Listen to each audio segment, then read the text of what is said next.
Понякога най-големите мечти се появяват тихо. Просто едно дете с четки очи, пълни са вселени.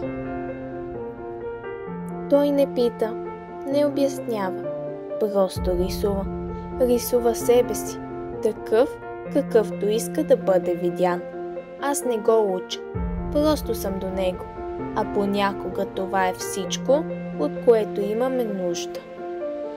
С всяка крачка той се отрепва от тревата. С всяка усмивка хваща повече вятър. А когато мечтата полети, ти просто не я спираш. Едно хвърчило, едно дете и някой, който вярва. За силата на доброто, която превръща мечтите в реалност.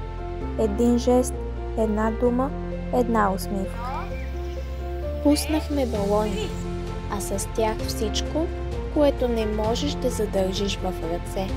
Обич, свобода, надежда. И когато бял гълъб полетя, мечтата ни не беше само тук, а навсякъде. Може би този ден няма да промени света, но промени един малък свят, а понякога това е всичко. Бъди нечия мечта, защото оттам започва светлината.